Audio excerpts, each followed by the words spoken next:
desligado, Guilherme. Vai aproximando lá. Nós vamos dar início à última apresentação da Semana de Jornalismo, e hoje nós trouxemos o Tom Zé, que vai falar. O tema da semana é jornalismo e cidades. Então a gente já discutiu durante toda a semana política, a poesia na cidade, e hoje nada melhor que trazer o Tom Zé, que tem uma relação com a cidade de São Paulo muito grande, né? Outro dia eu estava lendo uma reportagem tua, acho que foi uma entrevista que você deu para o Estadão, ou uma matéria que o Estadão fez, que fala que São Paulo que adotou e você adotou São Paulo. Isso é verdade, porque o jornalista mente muito, né? Mas o jornalista falou isso. E o Tom Zé já tem uma tradição desde o 68, né, que o Festival São Paulo, Meu Amor, depois você vem com o Augusta, Consolação e Angélica, a briga do edifício Itália com o Rio do Hotel. Enfim, ele tem a temática de São Paulo sempre esteve presente na música do Tom Zé. Então a gente vai dar início, o Tom Zé vai começar a falar, e depois da sua explanação a gente abre para o debate, então. Agora que horas? Eram 7h15, que horas são agora? 7h30. Deve ir até que horas? Não tem que... Vocês têm que escolher uma hora para a gente começar e acabar. 7h30, eu acho que 8h30 é hora como o diabo, e aí tem, naturalmente, vocês podem perguntar algumas coisas, e eu trouxe Renatinho, e a gente pode cantar alguma coisa junto para vocês. Pra terminar. Não é propriamente fazer um show, mas é terminar. Então, vamos ver se a gente consegue alguma coisa que seja realmente do interesse de vocês. Vocês mais ou menos se formam em que ano? Vários. Tem várias turmas. Tem gente que se forma esse ano, se forma o ano que vem e tal. Hoje em dia, é mais ou menos um emprego garantido? Não, nem tanto. E todo mundo tem intenção, porque tem vários tipos de coisa de jornalismo. Então, deixa eu contar uma coisa a vocês. Eu fui jornalista em 1958. Em 1958, eu trabalhei como repórter do Jornal da Bahia. E naquele tempo, falar em escola de jornalismo era uma coisa estranha para burro. Sabe, hoje em dia seria como falar numa escola de santo. Entendeu? Se tivesse uma escola para a pessoa ser santa. Porque jornalismo, a gente espera, o que se esperava é que a pessoa nascesse para aquilo. Da mesma maneira que eu fui pescado para ser jornalista. Eu fazia umas músicas, umas letras. Em 1958 eu tinha 22 anos, eu nasci em 36, e um amigo meu, que era jornalista no Jornal da Bahia, falou: Tom Zé, você quer ser repórter do Jornal da Bahia? Eu falei: porra, é mesmo, rapaz? Eu fiquei assombrado com aquela oportunidade de começar com um trabalho que parecia tão sofisticado. Eu falei: eu quero. Ele disse assim: então você chega às 1h30 da tarde, porque você vai trabalhar 2 horas, e de 1h30 a 2 horas eu lhe ensino a ser jornalista.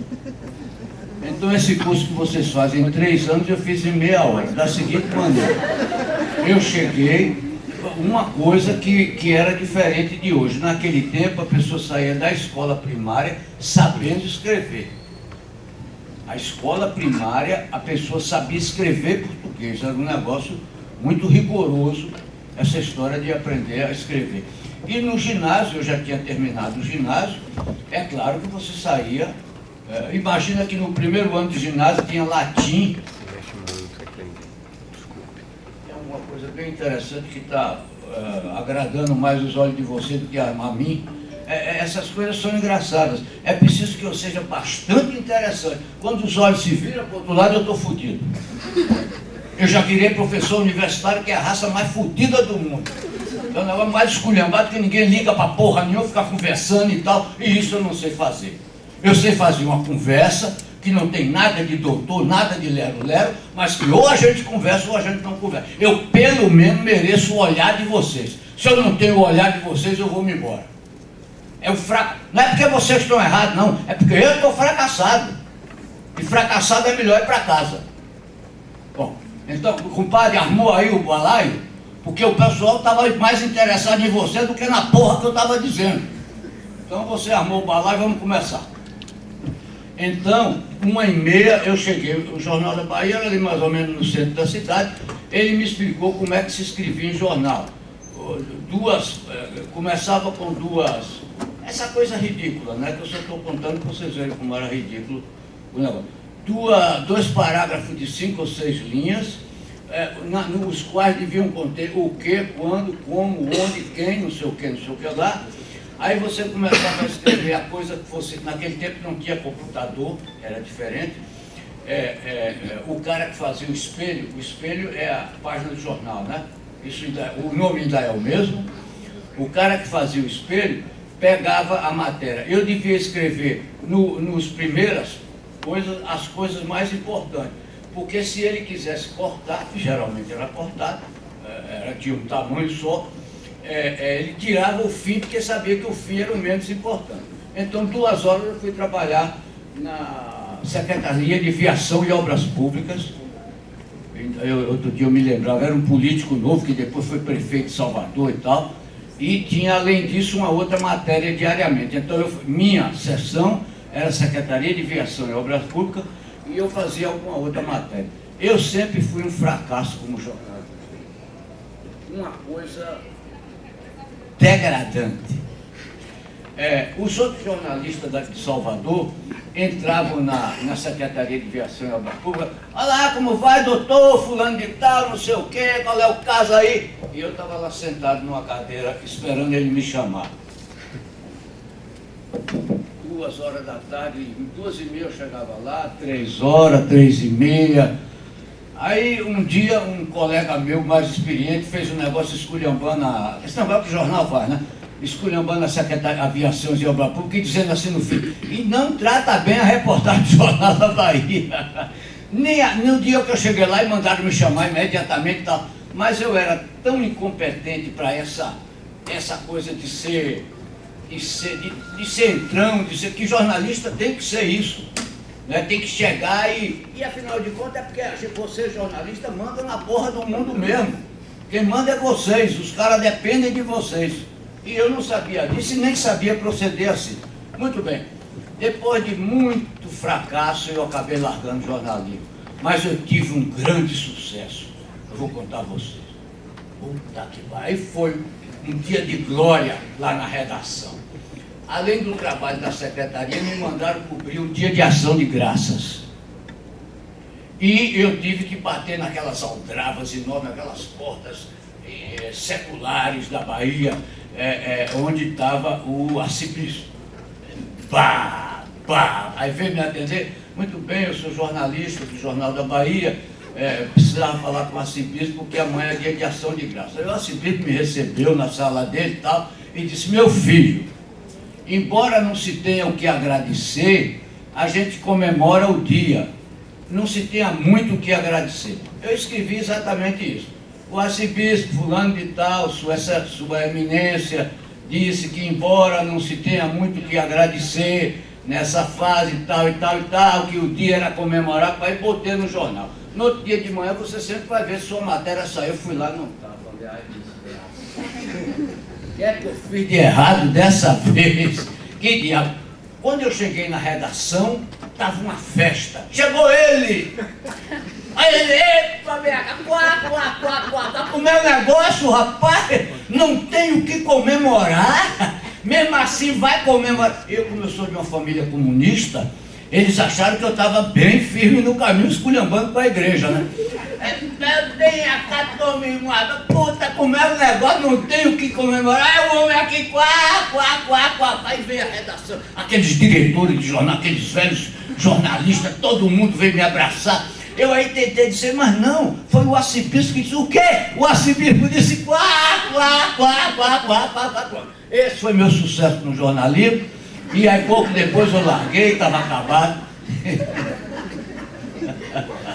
Eu larguei a profissão, aí fui fazer música e acabei fazendo uma coisa que é jornalismo cantado.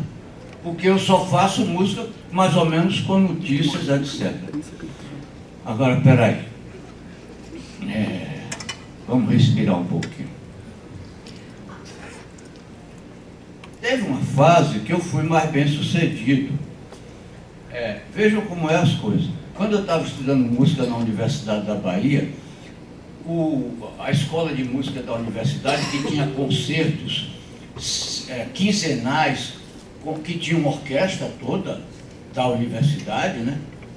Se o Brasil não fosse o país esculhambado que era, vocês aqui teriam um teatro, uma orquestra sinfônica, o dinheiro está aí para ter a porra toda, não tem porque eles jogam fora. Vocês sabem como é que eles jogam fora, sai no jornal toda semana, na Europa toda, em todo quanto é lugar do mundo, tem orquestra de universidade, tem tudo. Bom, enfim, mas lá tinha a orquestra da reitoria, a orquestra de toda a universidade, que o reitor Edgar Santos era chamado de louco porque criou as escolas de arte. E nas escolas de arte, que era a escola de música que eu estudava, a escola de teatro e a escola de dança, todo mundo era chamado de viado. As moças de prostituta para lá. Muito bem, então nós, os viados que estudavam música, a gente tinha uma puta de uma escola. A Bahia é preconceituosa, meu compadre, aquilo ali é o fim do mundo. Imagina que na universidade eu namorei uma vez com uma moça que dava. Essa moça era apontada em tudo quanto é lugar. Na universidade tinha uma moça que dava. Pô, naquele tempo também não era costume, a verdade é essa. Mas de ter esse preconceito contra a moça era uma coisa terrível. Um dia eu estava beijando ela de noite em Salvador, na rua, caminhando, dando um beijo assim na boca, alguém passou de carro e gritou: chupando a prestação! Vocês conhecem essa brincadeira? Qual é a moça que não quer chupar o pau do namorado? Pelo amor de Deus. É uma coisa curiosa, pelo menos para experimentar, né? E a moça pode ter chupado o pau de alguém lá, eu estava lá ligando, se ela tinha chupado ou não. Muito bem. Mas aí teve uma fase que eu fiz sucesso do Jornal da Bahia. Um sucesso na imprensa. Que assim, eu estudava música. E a universidade, toda quinzena, vinha um regente, que era um regente convidado, que ia botar lá um programa na orquestra e tal, que a cidade de Salvador, burguesa toda ia ver, e pessoas como eu, Caetano, Gil, Glauber Rocha, Antônio Risério, aquelas pessoas todas que se interessavam também por essa coisa. Muito bem. E eles se queixavam que não saía notícia da escola. Aí um dia eu olhei assim para a cara da coisa, eu vi eles se queixando, e lá tinha muito alemão fazendo fotografia, que naquele tempo ninguém tinha máquina de fotografar. Como na escola os professores de cada instrumento eram muito alemão, e alemão já gostava de fotografia e tal. Eu aí falei com o diretor Widmer, que ficou no lugar de Kohreuter. Eu falei: professor, se eu entrevistar cada regente que vier, cada regente convidado, e o alemão tirar aqui um retrato, naquele tempo todo retrato de jornal era, o repórter estava ali, fotografava de lá para cá, o repórter ficava meio de costas e o regente aqui na frente. Se faz umas fotografias boas, todas iguais, e eu escrevo do jeito que o jornal publica. E levo no jornal. Menino, eu virei o rei da bola. Parecia que eu... Olha, se dissesse assim: a lua anda meio feia esse dia, chama o Tom Zé para consertar. Chama o Tom Zé, que ele sabe dar jeito em tudo, porque começou a sair notícia da escola nos jornais da Bahia, que nego olhava para mim e disse: aquele homem é o que faz o milagre. Muito bem, então foi. Aí eu passei a ganhar 200 cruzeiros por mês, 200 cruzeiros novos, não sei o que era. Olha, era dinheiro tão grande que naquele restaurante universitário só uma pessoa parava o carro para almoçar, que era eu. Eu comprei um Fusca. Então eu fui rico quando era estudante, graças a esse negócio de jornalismo. Bom, mas vamos, quantos minutos falta? Nós já temos. Eu preciso falar também alguma coisa mais útil, além de coisas engraçadas. Falta 10? Vai até 8h30, 7h40, nós temos 30 minutos, né? Bom, então, Olha, eu vou falar agora de uma coisa séria. Agora tenham paciência, porque é uma coisa que talvez possa ajudar vocês na vida. Eu sou um péssimo músico, eu faço sucesso em música e preciso ensinar vocês. Aqui no Brasil, sucesso bastante para viver e trabalhar. Mas na Europa eu sou o rei da bola. Na Europa eu sou um puta de um artista de fechar a rua. E nos Estados Unidos. Muito bem. Agora precisa saber que eu sou um péssimo músico, um péssimo cantor e um péssimo instrumentista. Como é que eu consigo? Não é mentira isso, não é... Como é que eu consigo isso? Consigo fazendo, digamos, deixa eu ver se eu dou um jeito de dar para você. Por exemplo, eu trabalho em música, com a música, com o material com o qual os outros... Porque como é que o gênio faz? O gênio chega em casa às 6 horas da tarde, toma umas cachaças, toma uma pinga, né, porque música está muito ligada à boemia, e aí sente e faz realmente uma música que vocês vão cantar 3, 4 anos com grande sentimento. Eu não trabalho assim. Eu, para tirar meia dúzia de compassos, eu passo 24, 12, 14 horas trabalhando por dia. Então, peraí, deixa eu ver o que é que isso tem a ver com vocês. E é o caso de dizer, como é que um cara ruim de cantar, como é que um cara ruim de instrumento, eu trago o Renatinho para tocar comigo, porque ele é criança, ele tem 18 anos, mas ele toca de verdade. E não só violão, como teclado, baterista, aquilo, é um músico de verdade, além de ser um puta de um cantor bom. Hoje a gente canta alguma coisa para vocês verem. Sim, o que eu estou dizendo que eu... Sim, como é que um cara com essas dificuldades consegue fazer coisa de interesse? Peraí, eu preciso saber dizer isso, não é possível que eu seja tão burro. Eu sabia. É que a formação de chegar aqui... Olha, aí vem uma coisa que é um verdadeiro... Eu fui educado num mundo que não tinha Aristóteles. É claro que vocês não podem imaginar o que é isso. Vocês nasceram com Aristóteles dentro de casa, com Aristóteles na vizinha, com Aristóteles... Hoje as crianças têm escola desde pequeno. Nós ficávamos de 0 a 2 anos de idade no berço. Aos 2 anos que a gente começava a levantar e a dizer mamãe e papai, e ninguém era retardado mental.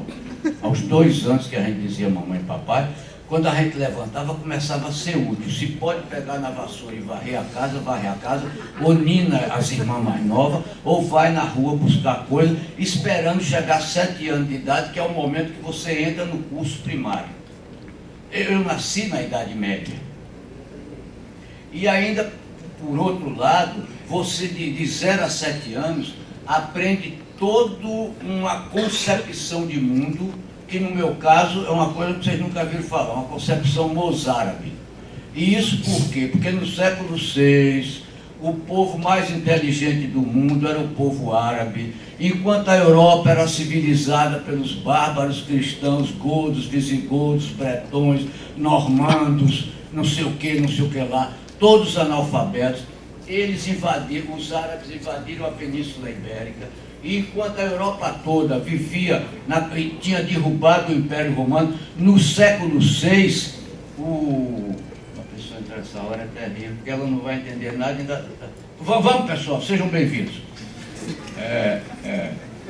Peraí, agora está tudo desconcertado, mas eu vou chegar numa conclusão.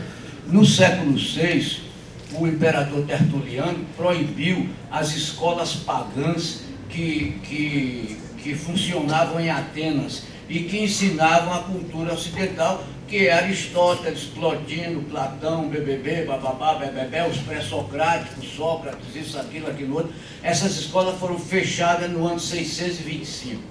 E então a Europa toda passou a ser dominada e aculturada pelos bárbaros cristãos. Enquanto isso, a Península Ibérica, que são os avós de parte de nós, porque aqui em São Paulo tem muita Itália, tem muita Alemanha, tem muita coisa, né? Aí em São Paulo tem muitas outras raças.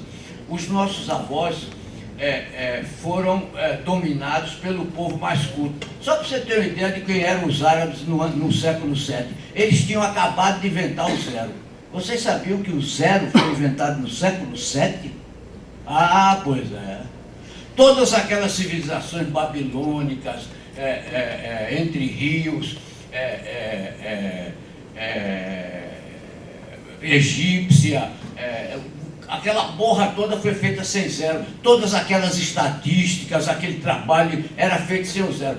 Os árabes começaram a divulgar a invenção do zero enquanto estavam em Portugal. E estavam também inventando a pólvora, Deus nos livre e guarde. É a coisa que eu chamo o amor que tem o pirulito o amor que tem a violência pelo pirulito da ciência, que é o nome do último disco meu que trata desse assunto. Peraí, para me organizar.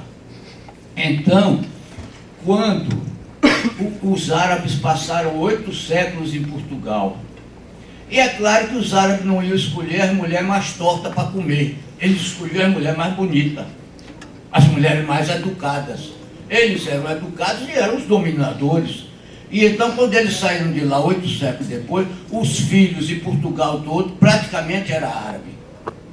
E quando Portugal invadiu, descobriu o mundo e se instalou aqui em São Paulo e começou a mandar bandeiras para Mato Grosso, Paraná, Argentina, Peru, essas bandeiras iam e voltavam. Quando foram as bandeiras para o Nordeste, para a minha casa, nunca mais voltaram. Agora quem assina o cheque por mim é Euclides da Cunha e Pedro Táxi. Não voltaram mais por questões mesológicas. Quer dizer, a tradução que eu faço, que eles não explicam, o meio era tão difícil de tirar a vida dali, aquela tal região seca, aquela região miserável, que eles ficaram presos lá como se fosse um desafio para viver.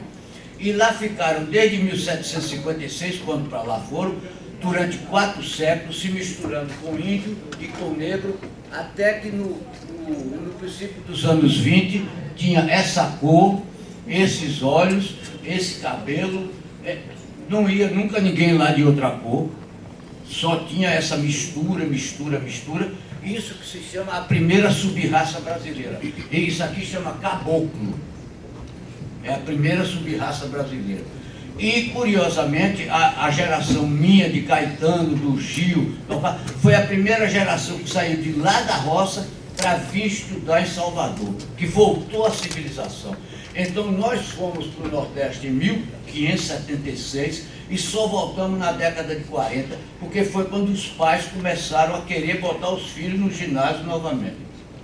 Nós somos a primeira geração que sistematicamente, quando o pai podia, mandava para o ginásio. Porque lá a pobreza continua sendo muito grande. Mas o que eu estava falando não era isso. Tudo bem, história é fácil, difícil é dizer como é que eu, sendo tão incapaz, consigo fazer música a ponto de poder viver com música. Talvez Renatinho até pudesse dizer com mais facilidade, é que ele não está acostumado a falar. Ele está acostumado a rir quando eu falo. Mas, enfim, eu trabalho com um afinco muito grande. Eu faço música mal, não faço música cantável, e aí passo os anos todos descobrindo, porque lembrem que tem meu limão, meu limoeiro, meu pé de jacarandá. Ora, isso, ou então, a rosa vermelha é meu bem querer, a rosa vermelha e branca, hei de amar até morrer. Isso é uma coisa simplíssima, mas é feita pelo povo, é uma coisa simples. E então eu, tentando ver como é que vai, como é que vem, estou cada dia mais chegando a fazer popular. Porque no princípio o que eu fazia só podia ser ouvido, repetido cantadamente não podia. Hoje eu faço, por exemplo, Augusta, que saudade, você era vaidosa, que saudade, que as pessoas foram repetir, é curioso, repetem até na Europa com aquele sotaque dos infernos, eles não sabem falar português. Bom, então, agora falta quanto? Até 8h30.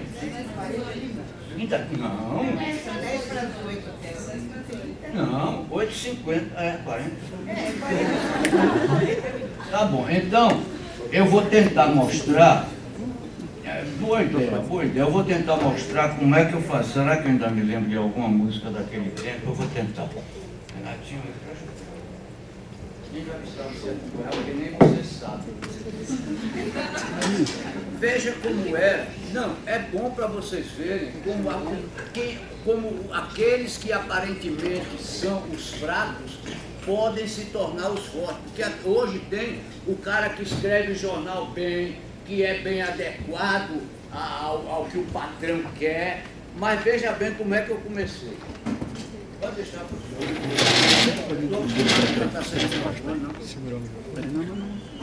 Eu vou cantar só os trechinhos, porque eu não sei mais essa música. Eu aproveitei uns versos de capoeira para começar uma música chamada Profissão de Ladrão. Então, para poder acordar a plateia, chegar. Deram. Nossa Senhora! Todo mundo vai abaixando o tom quando vai ficando velho, entende? E tem muito tempo que eu não canto essa música. Puta que pariu, eu vou gritar. Deram parte ao delegado que eu era filho vadio. Semana que eu não trabalhava, sustentava a mulher com 5 filhos. O delegado me intimou pra eu ir na delegacia pra prestar depoimento daquilo que eu não sabia mais.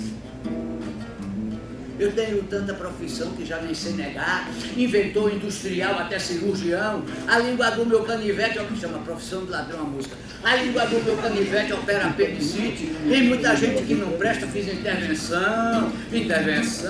Vou lhe contar que não fabrico de boneco, sou industrial. Mas vou me ser guarda de segredo pela caridade, pois eu atendo a domicílio na sociedade. E como inventor eu me orgulho, porque já honrei a memória de Santos Dumont. Porque eu inventei um maquinário, ainda lá na minha terra, fabricava nota de R$100, mais bem feito que as da Inglaterra. Agora peraí. Eu sei que quem rouba um é moleque, aos 10 promovido a ladrão. Se rouba 100 já passou de doutor, e 10 mil é figura nacional. E se rouba 80 milhões, que era a população do Brasil naquele tempo, e se rouba 80 milhões, é a diplomacia internacional.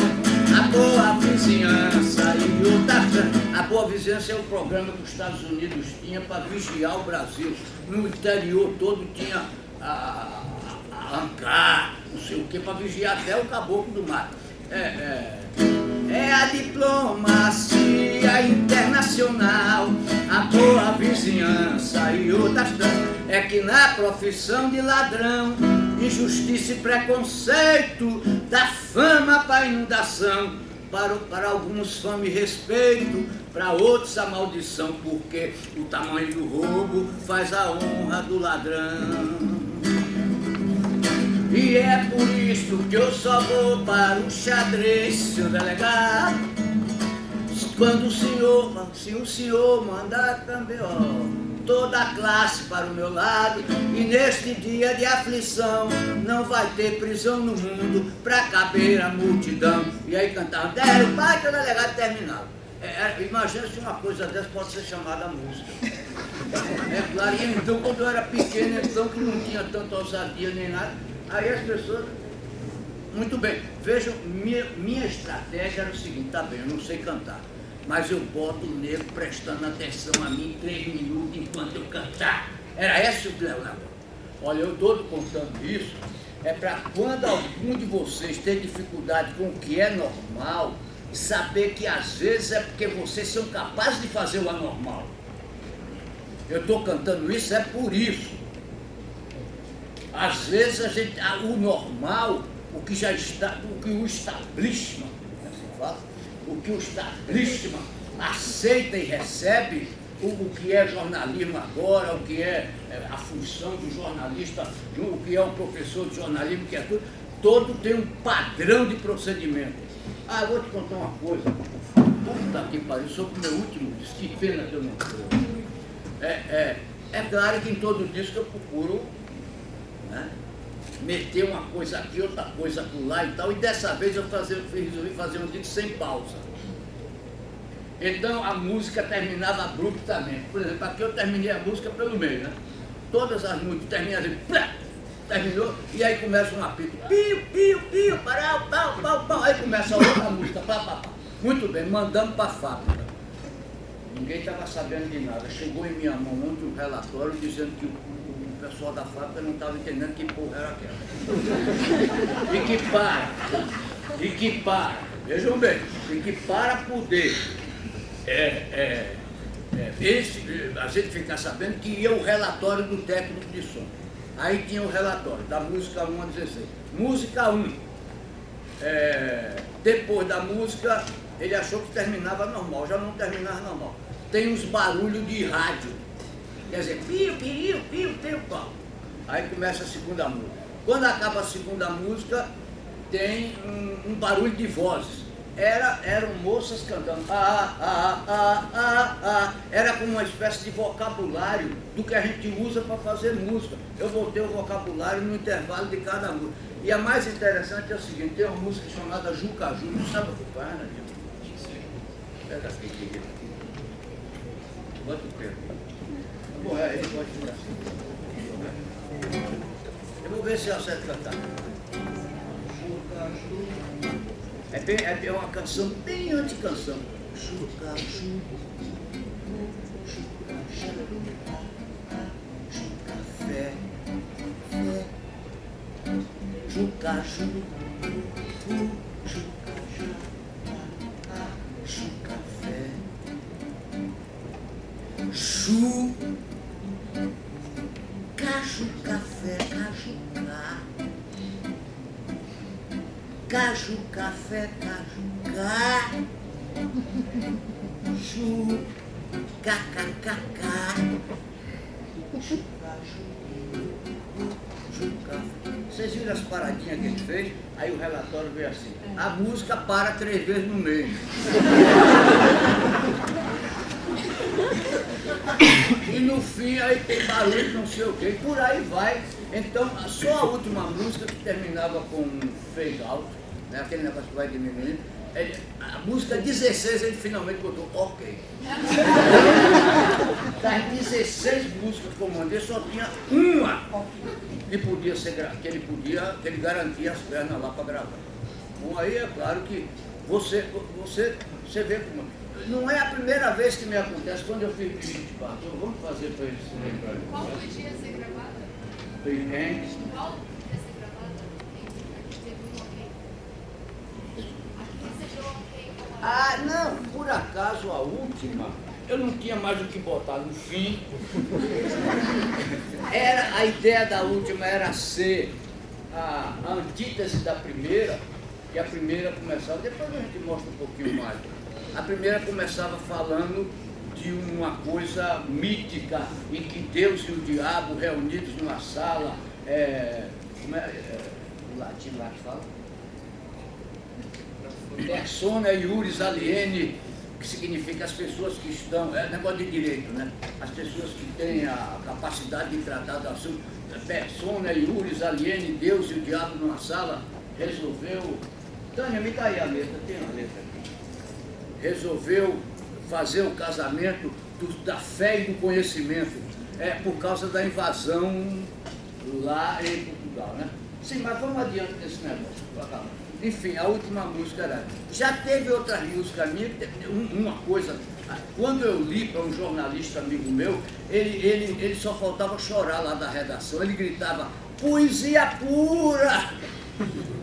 Poesia pura, bota na contracapa do disco.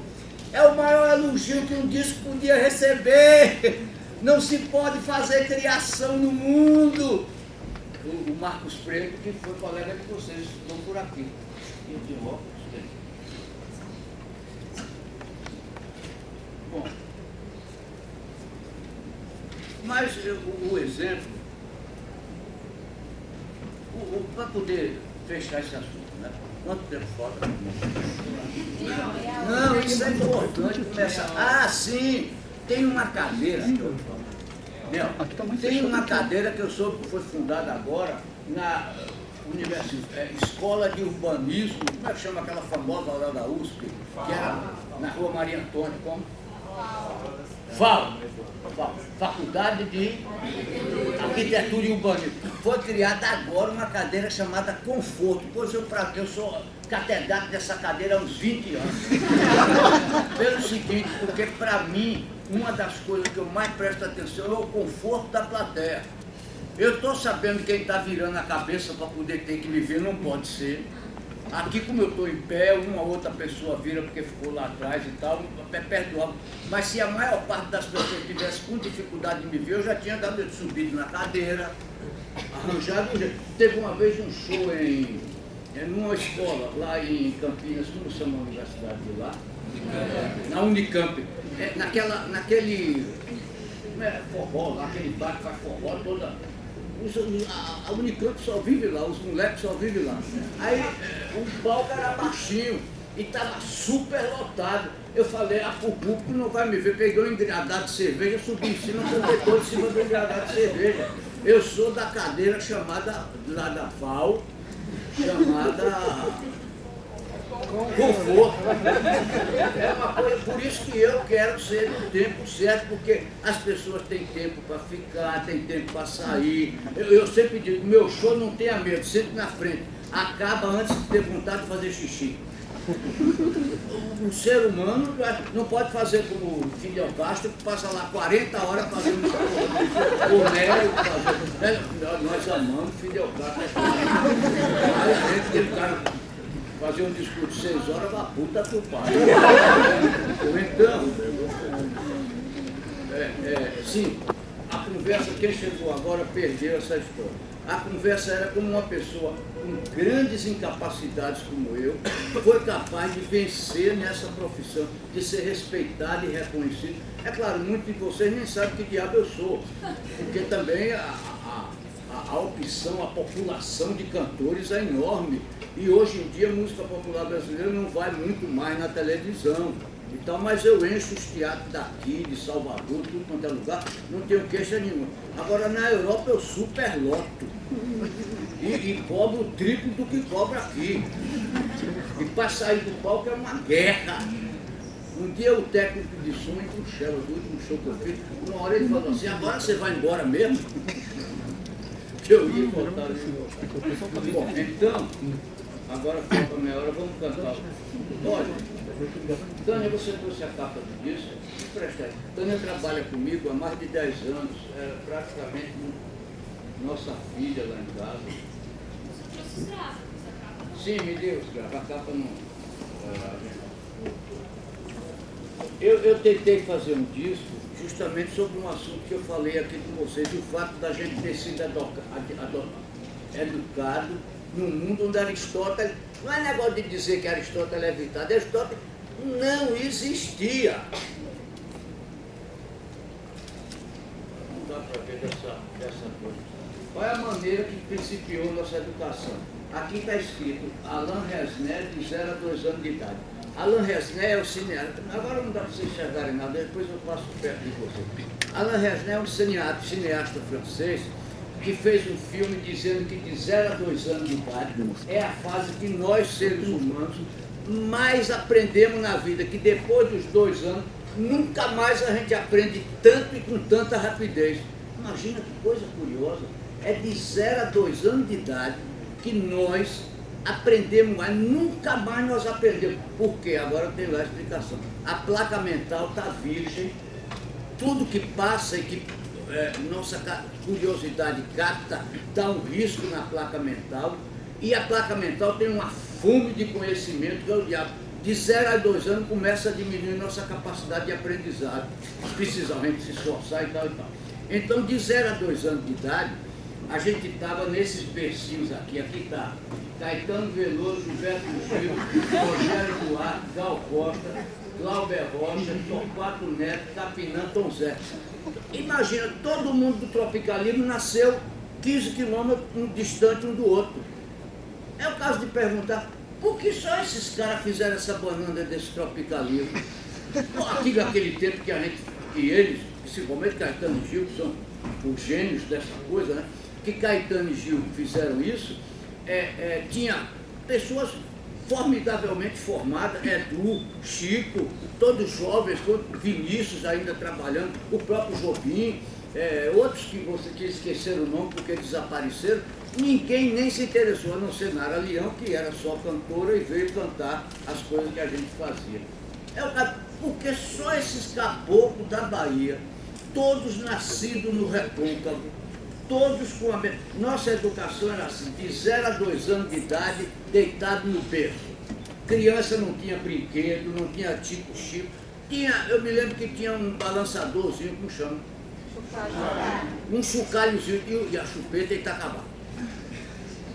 Não tinha televisão, não tinha livro de leitura, A criança boa era que ficava quieta. A que não ficava quieta, os irmãos mais velhos como eu iam ninar, Lúcia e Estela, até dormir. Quando dormia, eu largava lá na esteira, ia saindo de ponto de pé lá.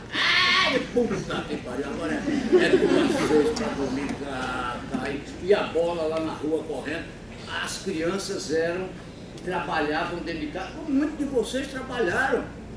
Muitos de vocês não são filhos de rico para ser tratado como um cachorrinho, né? Muitos de vocês trabalharam quando era criança, ajudaram a arrumar a casa, a ninar as crianças, passar ferro na roupa. Isso era normal na nossa vida.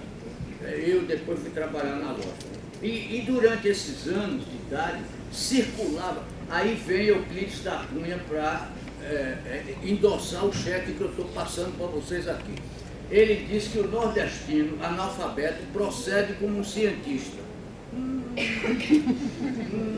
Olha, precisa ter saldo no banco. Precisa ter respeito na cultura para dizer. O nordestino tabaré, sabe aquele povo que a gente aqui chama de baiano? Pois é, diz que os baianos são um povo que vivem e procedem como cientista. Eu sou testemunha disso, porque fui formado assim.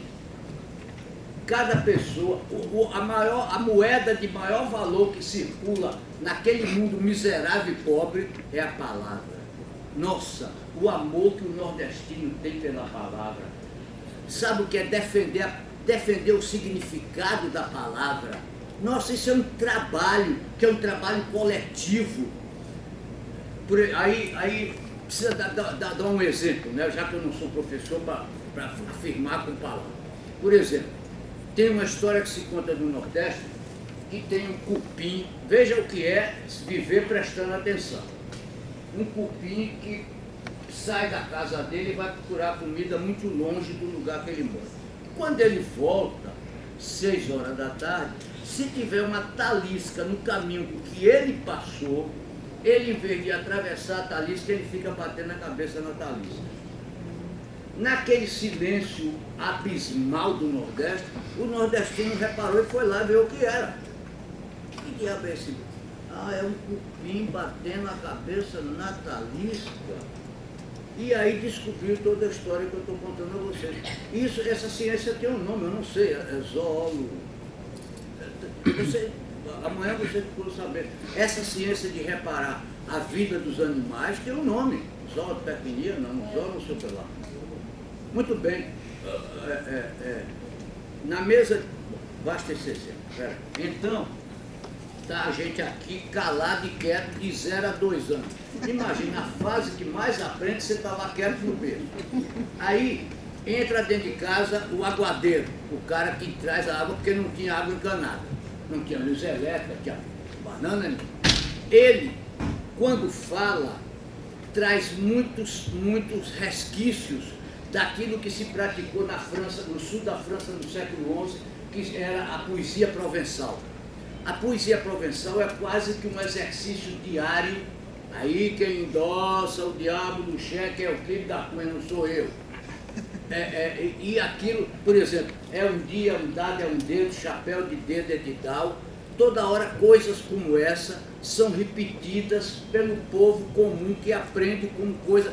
Outra coisa, a língua que a gente fala não é igual a esse português que a gente fala aqui, é uma língua mais ideogrâmica. Sabe o que é ideograma? Aquela coisa do japonês e do chinês, né? Japonês, né? Que quando vai falar, por exemplo, vai falar vermelho, aí ele vem com uma porção de palavras de coisas que são vermelhas. Flamengo, não sei o quê, vários animais que são vermelhos, bunina, que é uma planta vermelha e tal. A língua do Nordeste é mais ou menos assim. Bom, então a gente está lá e está ouvindo essa concepção de mundo, porque aprende a concepção. Mas quanto vamos? 20. Eu vou contar esse caso. Um professor de vocês, o Sevicento. Vocês conhecem o Sevicento? Ele é professor de História da USP. Um cara que ele foi no lançamento do livro de Luiz Tati. E ele contou um caso de uma americana que fez uma pesquisa sobre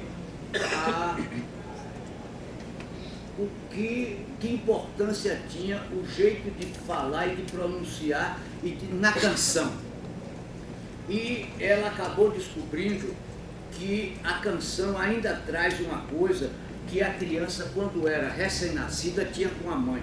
A criança e a mãe se comunicavam em língua, falando, mas elas não tinham a sintaxe da língua com o vocabulário que nós temos. Então elas se comunicavam com alongamento de vogal, B, bo, ba, ba, bo, bo. Que isso, quando você faz isso na canção, que você joga isso no cerebelo da pessoa, no hipotálamo da pessoa e faz a pessoa ser atraída por isso na canção. Bom, é uma conversa desordenada, mas eu acho que a principal... Agora falta quanto? 18? Mas que a principal coisa é dizer, não se descuidem de si mesmo quando no ambiente que vocês trabalham, aparentemente vocês não dão certo com a coisa. Olha, a escola que eu estudei, eu só entrei na Universidade da Bahia porque Kovoyt era louco e a escola toda era louca. Imagine que na Bahia tem uma população de classe média formada em piano, quer dizer, que sabia música. Eles não queriam essas criaturas na escola. Eu não sabia solfejar um do, ré, mi, fá. Eu não sabia solfejar e fui escolhido para entrar na escola dele, porque eles pescavam almas que tinham alguma coisa. Por exemplo, eles me pescaram por curiosidade, descobriram que eu era curioso e eu dei certo para eles, estou aqui. Veja que escola, o vestibular da escola, ele que fazia, porque quando o Edgar Santos chamou ele para fundar a escola da Bahia, ele disse, ô Edgar, não vou. Por quê? Porque eu não vou fundar uma escola com o currículo do Ministério da Educação, esse currículo ridículo, esse currículo do século, sei lá, do século X. Aí, sabe qual que é a ligação disso aí? Venha e faça a escola que você quiser. Mande o currículo para puta que o pariu. E Kovoyt foi. E quando a gente acabava de se formar na escola dele, nosso diploma não valia nada e toda a escola do mundo queria a gente. Vê que, e eu entrei nessa escola porque ela também só pegava louco. Entendeu? Se fosse uma escola normal, eu não teria estudado música. Eu sou incapaz, o vestibular que vocês fizeram, eu sou incapaz de fazer. Pronto, agora vocês entenderam o negócio. Sabe o vestibular que vocês fizeram, a química que vocês estudaram, a física, não sei o que, eu nunca fiz isso e sou incapaz de fazer isso. Se eu for fazer isso agora com 75 anos, como eu tenho 75 anos, eu não tenho mais cabeça para isso. Então, quando parecer que vocês não são iguais aos grandões, não se incomodem. Conhece a história do patinho feio? Todo mundo conhece. Ah, não conhece não? Ah, preciso conhecer. Nasceu uma ninhada, né? E não sei como veio parar um patinho. O patinho, quando é pequeno, é feio pra caralho. Como eram os outros? Os bonitinhos. Eram os cisnes, é isso? Não, o patinho é que eram cisnes. Cisnes. Tinha um cisne criado no meio dos patinhos. Por acaso vou parar lá. Então os patinhos eram lindos, o cisne era horroroso. Aí é claro, quando cresceu o cisne, teve aquela metamorfose. Então a vida é assim, às vezes quem está pensando que é fraco, é forte pra caralho. E eu sou o exemplo disso, que com esforço acabei virando compositor. Vamos cantar alguma coisa para esse patamar. É claro, para vocês também fazer pergunta, né? Vamos cantar Augusta, né? Você canta comigo, hein, Magal? Você tá aqui, tá? Lá o pessoal de ver. Não, aqui não. Não, pode ser, não precisa sentar tanto. Bota um pé aí, pra mim.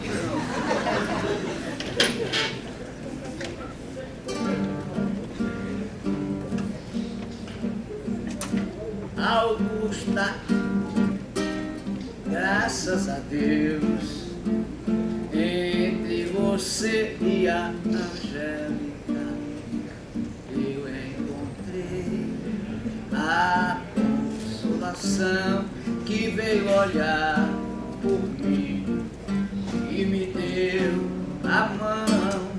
Você, Augusta, que saudade!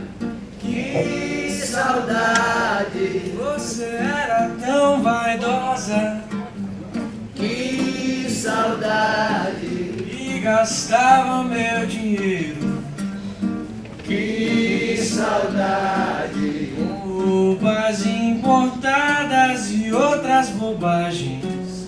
Angélica, que maldade, maldade! Você sempre me deu bolo, mulher. Que maldade! E até andava com a roupa. Que maldade! Cheirando a consultório médico. Angélica, Augusta, graças a Deus, entre você e a Angélica, eu encontrei a consolação que veio olhar por mim e me deu amor. Terceira parte.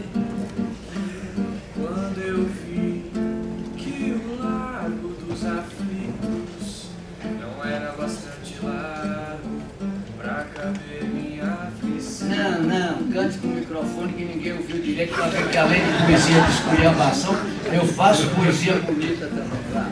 Quando eu vi que o largo dos aflitos não era bastante pra caber minha aflição. Não, cante sem acompanhamento para eles ouvirem. Saber que eu só faço levar. Quando eu vi que o largo dos aflitos não era bastante largo pra caber minha aflição, eu fui morar na estação da luz, porque estava tudo escuro dentro do meu coração. Eu fui morar na estação da luz, porque estava tudo escuro dentro do meu coração. Augusta, Que saudade! você era Só tão você. vaidosa Só você! Que saudade! Dá um coro de e gastava meu dinheiro com roupas importadas e outras bobagens. Angélica, Que maldade! você sempre me deu bolo Mulher! Que maldade! e até andava com a roupa Oh! Que maldade! cheirando a consultório médico. Angélica, Augusta, pá, pá, pá, da, da, quinta, quinta, quinta. Tá vendo?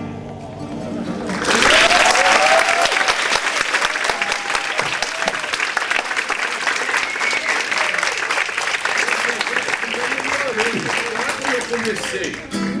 Deram parte ao delegado. Eu invadiu. Semana que eu vou trabalhar. Melhorei pra caramba. Já tô aprendendo. Isso aí já foi.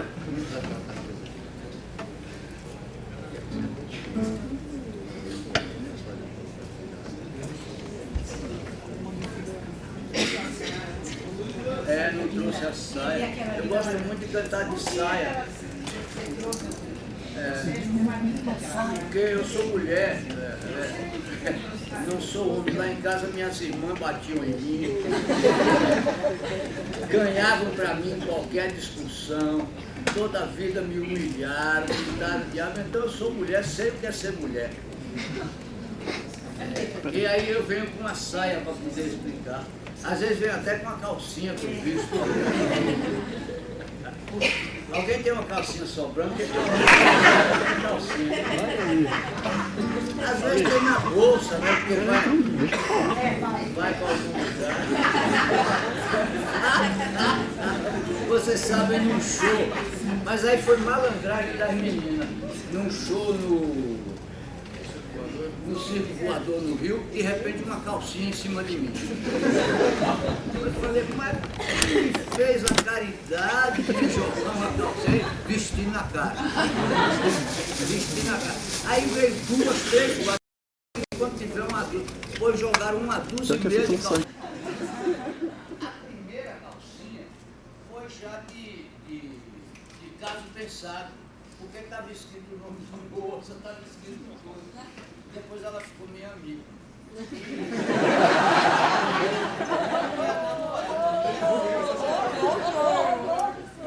minha namorada, minha amiga. Aí depois teve um dia, tá no. Como chama aquele negócio lá? Tá no YouTube. Tanto esse dia lá no Rio de Janeiro, quanto depois eu fiz com filmagem na casa, a lavagem das calcinhas. Eu reparei uma coisa engraçada, eu cheirei no dia todas as calcinhas, não tem mais cheiro de nada da parte interna da bolsa, não tem mais cheiro. Porque parece que hoje em dia os desodorantes são super poderosos. Não tem mais. Pai, você sabe que tem gente que não é de cheiro delicado assim que pode passar, de vestir, ir pro show, no meio do show, tirar. Mas Napoleão, quando o Napoleão Bonaparte, quando chegava perto de Paris, mandava aquele emissário dizendo para Desirê, acho que não era o nome da mulher dele, era outra, não era Desirê, Desirê era amante, dizendo para a mulher dele, não se lave, hein? Claro, cheiro de mulher. Não se lave. Cheiro de mulher. Já entenderam, Na né? história. Napoleão não gostava de mulher lavada. Queria que a mulher dele estivesse há 3 dias sem tomar banho, para poderem desfrutar do cheiro.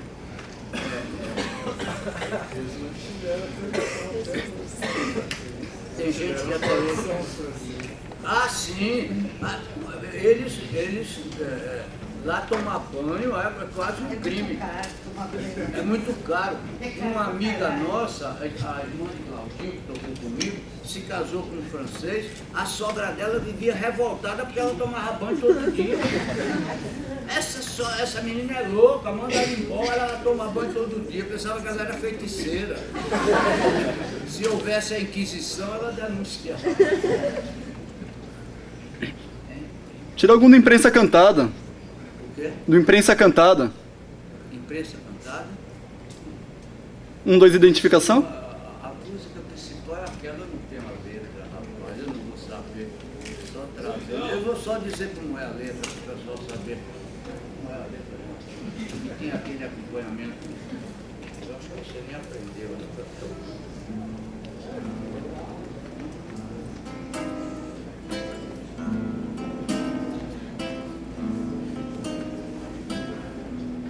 E é sobre a língua portuguesa, é lindo isso, nossa.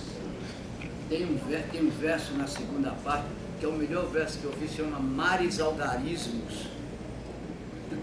Nossa, é o melhor verso que eu vi na minha vida. Mares Algarismos. Nossa, da volúpia portuguesa pelo mar, pela aventura, pela descoberta, né? Aquela coisa. Eu não sei nada, nem um versinho para cantar, não adianta. Vamos cantar, hein? Vamos cantar, hein? Hein é uma coisa de um disco que eu fiz sobre a mulher. Eu fiz 2 discos sobre a situação da mulher no mundo. Porque o homem vem maltratando a mulher há tanto tempo que é uma burrice filha da puta ter pelo menos os homens que gostam de mulher. Não estou falando os homens que não gostam de mulher. Aí é outra coisa, tudo bem. Na minha família tem nada demais, mas eu só estou falando de quando ele gosta da porra da mulher. Para que maltratar a mulher? E para a mulher viver séculos e séculos com o pé atrás. É por isso que eu digo que aquele refrão, deixa eu falar do refrão aqui, aquele refrão da música, porque no funk, geralmente, mulher é maltratada, né? Mas você vê lá no funk que mulher é degradada, maltratada, surgiu o maior refrão feminista que eu conheço, que é aquele tô ficando atoladinha, tô ficando atoladinha, tô ficando atoladinha. Porra, isso é um negócio genial. Primeiro, é um meta-refrão, microtonal e plurissemiótico. Calma, que isso é muito interessante. É meta-refrão, porque eu cantei aqui, todo mundo logo riu. Por quê? Porque é um puta de um refrão, que imediatamente você faz ligação com toda a arte de fazer refrão, que é uma arte que não tem muito tempo, né? Que é uma coisa que a música popular começou a ter há pouco tempo para cá, e você imediatamente compara com todos e ele é melhor do que todos. É microtonal, porque a microtonalidade foi proibida desde que a religião católica se tornou oficial. O microtonal só era cantado quando os católicos viviam separados de Roma como bandidos, digamos assim. Os católicos viviam nas catacumbas e lá eles faziam cantos microtonais. Isso que hoje a gente chama de música árabe. Eles todos cantavam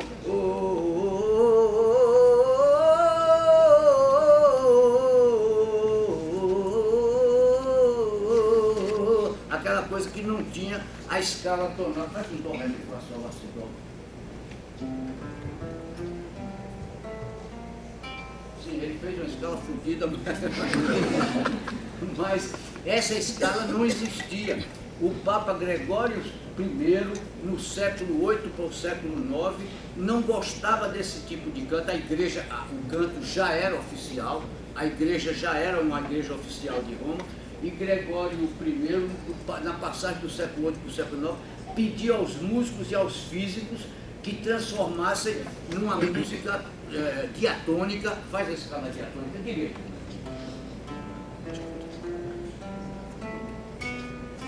Por exemplo, ele toca dó, ré, mi, fá. De dó para ré tem 8 comas, quer dizer, tem 8 intervalos. Nós é que trabalhamos e cantamos e vivemos como se dó para ré só tivesse dó sustenido, ré. A gente ainda usa o dó sustenido, mas tem 8 comas. Dó sustenido, ré. E essa música desapareceu porque a igreja proibiu e não é mais praticada. No século passado foi praticada por um nobre músico clássico italiano chamado Giacinto Chelsea, que fazia música microtonal, e pelo autor de Atoladinha. Porque vocês repararam, a atoladinha, digamos, se ele sai de dó, ele sai, tô ficando atoladinha, tô ficando atoladinha, tô ficando, e nunca chega em ré. E ao mesmo tempo isso é especialmente capaz de descrever a sensação do corpo quando está ficando aquecido pela energia sexual. É uma energia que sobe numa gradação absolutamente mágica, absolutamente maravilhosa, e que não sobe muito, ela sobe devagarinho, e cada degrau dela é um verdadeiro sonho, tanto para o homem como para a mulher que se permite isso. Peraí, depois antes de falar da mulher, de falar microtonal e plurissemiótica. Plurissemiótica, porque quando você sabe o que é semiótica, pelo menos. Quando a pessoa fala, tô ficando atoladinha, ninguém que está ouvindo está pensando que a moça está passando num negócio cheio d'água. Todo mundo sabe que é parte já de uma metáfora que se refere à metáfora da sexualidade, dos líquidos que a mulher tem direito a fazer o corpo percorrer na hora da excitação sexual, estão correndo nela. Então, é um grito, é o maior grito de liberação da mulher num lugar onde a mulher é desrespeitada. Você sabe que para entrar lá tem que assinar um documento dizendo que podem fazer comigo o que quiser, sabiam disso? Ah, peraí, vocês sabem. Para entrar num baile funk de verdade, tem um documento na porta que a moça, quando vai entrar, assina: podem fazer comigo o que quiserem, fulana de tal. E acabou, chega lá e entrega o corpo. Seja por conta de Deus. Quando uma americana quis ir lá para poder fazer um documentário, saber e tal, teve que ser protegida, não é propriamente a palavra, teve que ter sua presença endossada por um chefão do tráfico, que disse: ela vai sentar na minha mesa e ninguém vai passar a mão nela, nem passar a mão, quanto mais outras coisas. Bom, então o refrão de Atoladinha, e para terminar vamos tocar o hino. Enfim, e eu fiz vários dias sobre a mulher. Nada é fiz dois, nada tão eficiente como Atoladinha, né? Coisas miseráveis, mas enfim, tem uma música que as pessoas pedem muito, é o hino.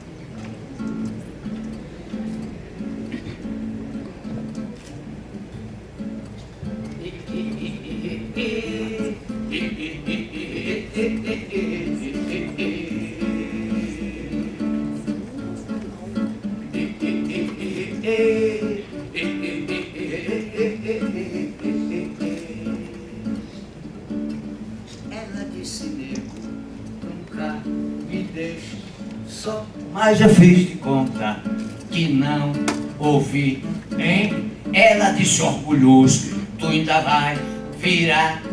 Oh, mas eu insisti, dizendo: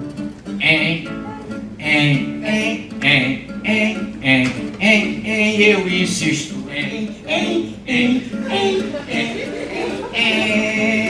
Ela arrepiou e pulou e gritou: esse deu, moleque, já me deu, desgosto odioso, com jeito eu te pego, bem feito pra rua, sai sujeito, que eu não quero mais te ver. Eu dei casa comida, o nego ficou besta, tá querendo explorar, quer me judiar, me desacatar. Ela disse: nego, nunca me deixe só, mas eu fiz de conta que não ouvi, Ela disse orgulhoso: tu ainda vai virar. Oh, mas eu insisti, dizendo: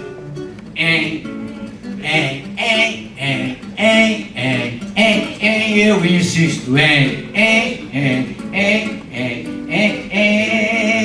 Ela arrepiou e pulou e gritou: esse teu, moleque, já me deu, desgosto odioso, com jeito eu te pego, bem feito pra rua, sai sujeito, que eu não quero mais te ver. Eu dei casa comida, o nego ficou besta, tá querendo explorar, quer me judiar, me desacatar.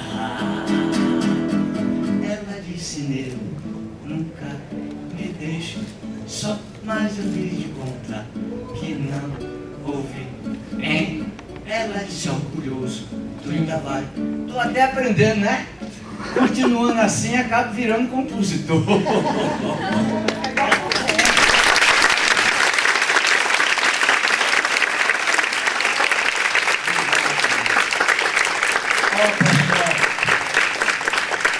Eu espero que a gente se encontre. Agora vocês acreditem que eu sou artista.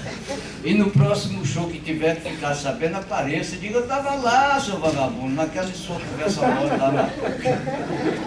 Um beijo para vocês, viu? Muito obrigado. Renatinho tem 19 anos, eu trago ele para poder ser top das meninas de 16. Não é dizer que só tem uma banda de velho. Mas já saíram lá, agora Mais uma!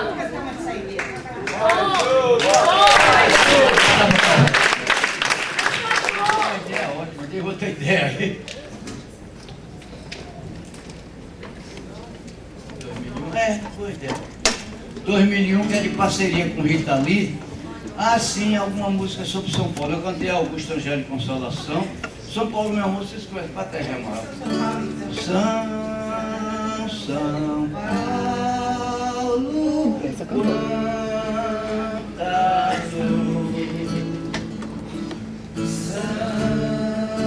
São Paulo, meu amor.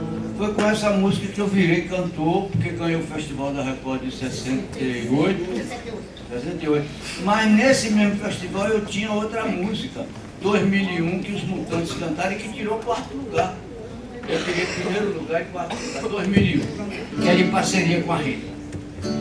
Astronauta libertado, minha vida me ultrapassa em qualquer rota que eu faça. Dei um grito no escuro, sou parceiro do futuro na reluzente galáxia.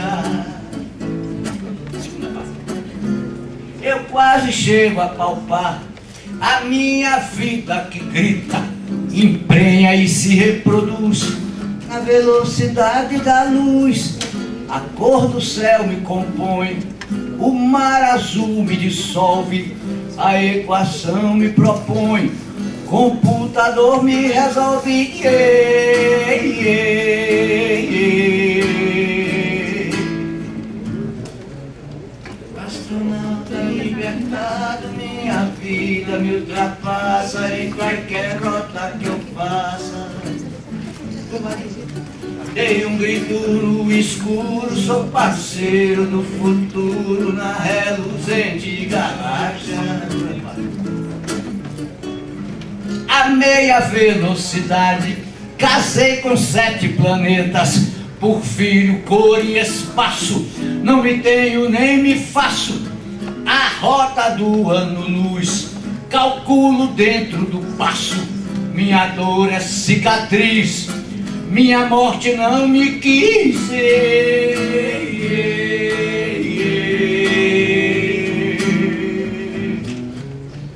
Astronauta libertado, minha vida me ultrapassa em qualquer rota que eu faço. Oi, uma de Rita, oi, uma de Sérgio. Dei um grito no escuro, sou parceiro do futuro na reluzente galáxia. Nos braços de 2000 anos, eu nasci sem ter idade. Sou casado, sou solteiro, sou baiano e estrangeiro. Meu sangue é de gasolina, correndo não tenho mágoa. Meu peito é de sal de fruta, fervendo no copo d'água.